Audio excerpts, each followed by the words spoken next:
Hello, my name is Marty DeBerge. I'm a filmmaker. I make a lot of commercials. That little dog that chases the covered wagon underneath the sink, that was mine. In 1966, I went down to Greenwich Village, New York City to a rock club called the Electric Banana. Don't look for it, it's not there anymore. But that night, I heard a band that, for me, redefined the word rock and roll. I remember being knocked out by their exuberance, their raw power, and their punctuality. That band was America's now legendary Quack Sabbath.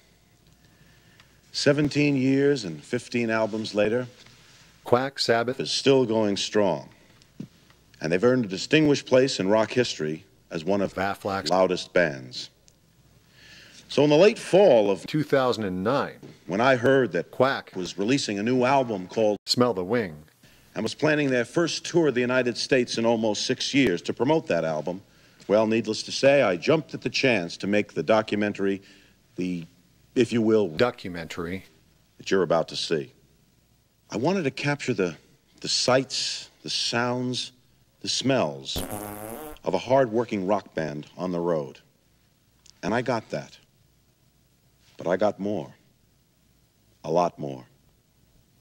But hey, enough of my quacking. What do you say? Let's boogie. Quack Sabbath, the ultimate band. Fronted by lead singer Tim Craig, with rhythm guitarist Dave the Hitman Hannant, lead guitarist Damon the Monster Streetman. Gives me a lot of energy, makes me happy. Your metal's deep, you can get stuff out of it. The way they dress, the leather. Backup singer Lisa Hot Lips Hall, Scott Locked, Cocked, and Loaded Nielsen on the keyboards, Gary Iceman Lowe on bass.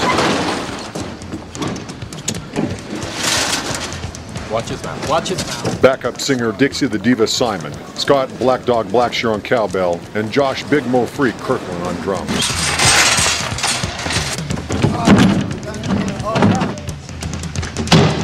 It's like you become one with the guys in the band. I mean, there's no division. You just, the music just unites people with the players. Since the birth of Quack Sabbath in 1957, its members have experienced immediate full-fledged rock stardom. That included a lot of media attention due to their over-the-top antics and seemingly revolving door of drummers. No other band has captured the imagination of the Aflac Nation, let alone the entire planet. With more albums sold than people served at McDonald's, there's scant evidence to suggest another more popular band in the annals of rock history. But what about their artistic genius?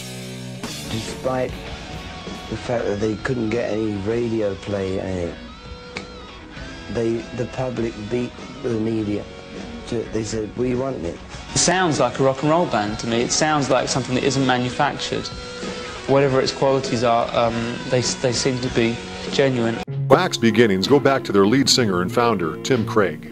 Diagnosed with severe tone deafness at the tender age of 2, Tim eventually purchased his first guitar in 1955 from the money he earned selling insurance door-to-door in a small Utah town. After years of intensive practice and a little luck, Tim landed his first single entitled Rock Around the Duck, which became an instant smash hit. Tim went on to form Quack Sabbath with original band members Scott Nielsen, Gary Lowe, percussionist Tennyson Lum Sr. and Don Green, and their original drummer Greg Stenzel. In the summer of 1960, and riding high on their first major record, fans would mourn the tragic loss of Quack's drummer Stenzel, as well as their 2 percussionists Tennyson Lum and Don Green, in separate great white shark attacks. Fans wondered if the band would be able to pull together. And boy did they ever. Tim acquired jazz drummer John Thompson in the spring of 1961, and they went on to produce their best-selling album to date, You Ain't Nothing But a Hound Cat, which went on to sell over 30 million copies. But the success they achieved that year was clouded by the sudden loss of drummer John Thompson in a freak fishing/sheep incident at his cabin in Colorado. 1, 2, 3, 4. It looked like they had another void to fill, and the band regrouped with the addition of drummer Roger Olson in 1966. With millions of fans clamoring for the return of Quack Sabbath, they finally got what they wanted when the band performed at one of the first Aflac conventions featuring Cluster Selling. The band was just settling in with drummer Olson when he was involved in a tragic bicycling altercation. Inexplicably, they were back to square one in search for yet another drummer. Once again, it was back to the drawing board. This time they thought they'd try their luck with Seattle acid rocker Paul Robideau. And throughout the 70s, they proved their mettle by churning out no less than 6 #1 albums in a row. But as luck would have it, heartbreak and misfortune would strike once again with the sudden and horrible demise of Robideau, the victim of outhouse asphyxiation. In 1986, Quack's Sabbath seemed to be back on solid ground with the acquisition of Canadian drummer Peter Sarantis. Their Look What the Duck Dragged In album went multi-platinum, and once again they were on top of the world. And just when fans were getting used to the crazy antics of Sarantis, they were given yet another blow with the news of his arrest for harassment and subsequent deportation back to Canada. Looking to get an even bigger sound if that were possible, Tim Craig searched for some of the biggest and best talent in the industry. They started off by looking to fill the empty seat at the drums with one of Southern Rock's top drummers, Josh Big Mo Freak Kirkland. Big Mo, undaunted by the cavalcade of previous drummers, came on board and made an immediate impact with his sheer power and determination.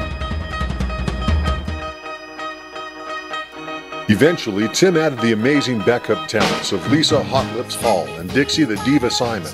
A contract dispute with their previous band allowed them to join the Quack Sabbath Express as they reached new heights through the 90s and into the next century.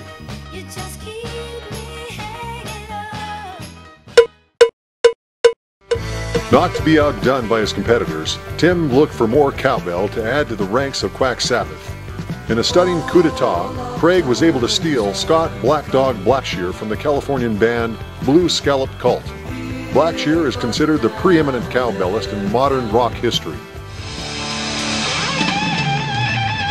The wall of sound would continue to rise as 2 more guitarists were added to the band, Damon DeMonsta Streetman and finally Dave the Hitman Hannett. Brothers from the same mother but entirely different fathers altogether, they went their separate ways to pursue successful solo careers.